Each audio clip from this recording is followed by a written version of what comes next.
and welcome back to my channel. Today is a movie review video and I got to see Clown in a Cornfield. I was so excited to see this because clown movies are hard to execute. They can be a little bit cheesy, a little bit goofy, but this one looked good and it looked brutal, and I had high hopes for this movie. I will say this movie was different than what I was expecting, and I kind of liked it, and I'm surprised I did like it. I'm gonna be honest, I did not read the books, but after watching this movie, I definitely am going to start reading them. So let's get into Clown in a Cornfield. I'm gonna try to keep it as spoiler free as possible.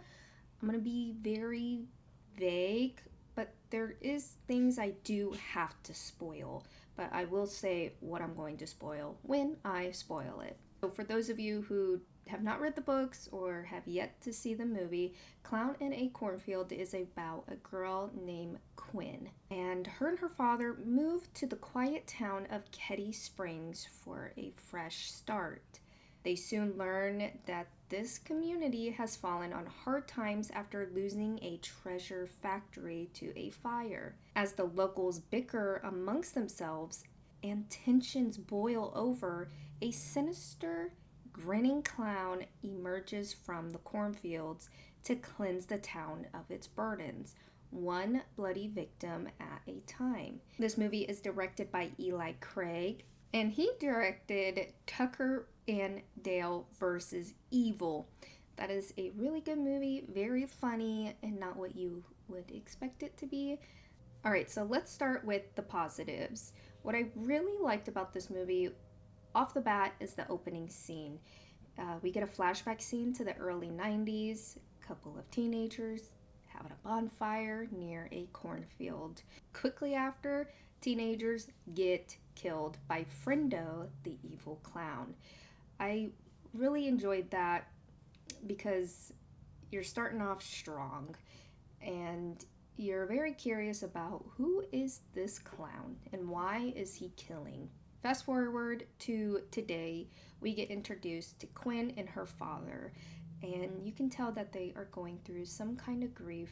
They're dealing with something very serious, and she's just a teenage girl. You can see how hard it is for her to be dealing what she's dealing with and to be moving to a very small town. Quickly, she can tell that the vibe of this community, something's not right. But she still wants to make her dad happy. They seem close, but again, as a teenager, you're not going to be super close with your dad. You want to go off and do teenage things.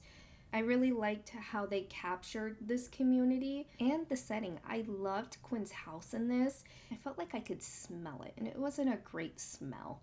Another positive for this movie is Quinn's group of friends.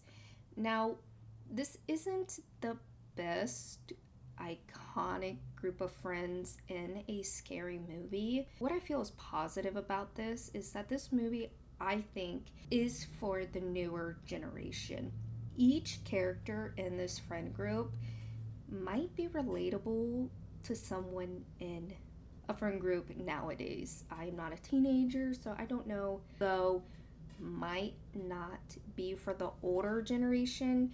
I think it's really good that this movie was made for the younger generation. That way, new group of people want to get into watching horror films because they're going to relate to this movie a lot. It's not something that my generation or even older generations ahead of me might relate to, and that might be scary for them.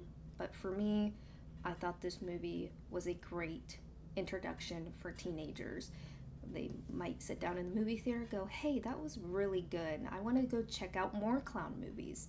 And I think it really could be successful in that. Another positive for this film is Friendo. I keep calling him Frodo. My brother's like, Frodo. I'm like, Friendo. Is Friendo the clown. He looks scary. He is brutal. And in one of the kill scenes, you can There's silence after his kill scene, and you can hear the rubber of his mask.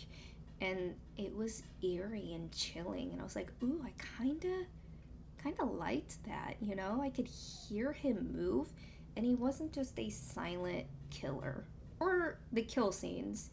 They weren't super gory, but they were different, I would say.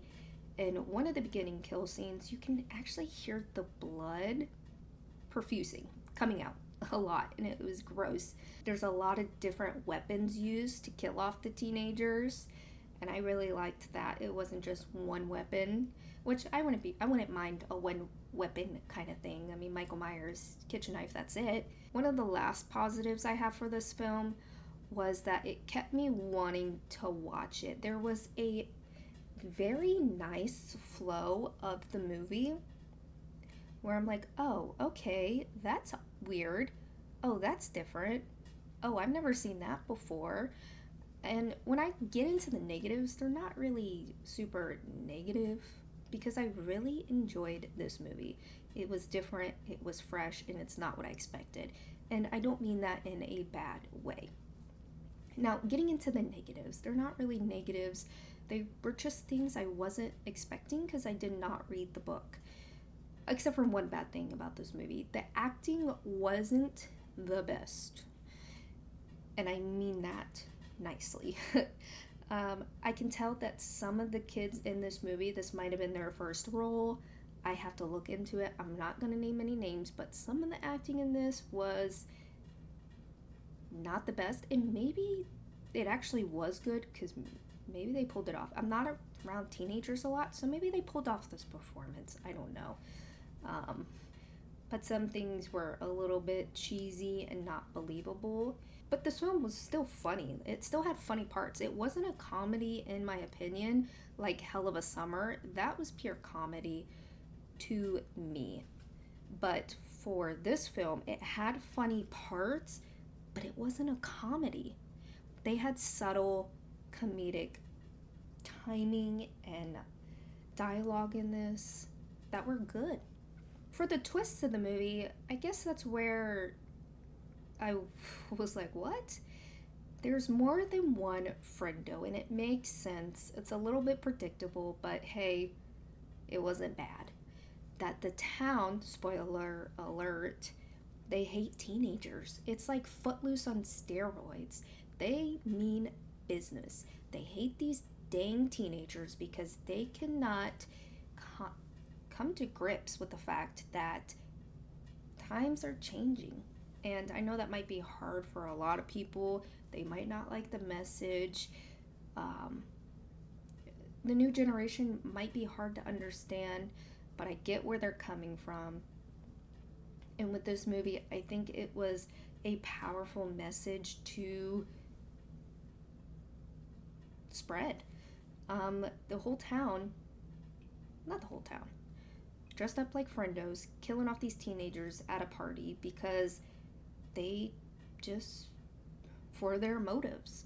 I don't want to give too much away because it's really good, and I wasn't expecting it. There was a funny, weird bit where at the time I was like, are you serious? One of the girls didn't know how to use a older phone, and I was like, come on. It's kind of like common sense, but I guess I get it. It's for the movie, just to show that, like, things aren't the same anymore, and technology has advanced, and I don't blame these teenagers. I don't blame them at all. Like, not everybody has had to use that phone before, just like I haven't had to use things my dad had to use in his childhood.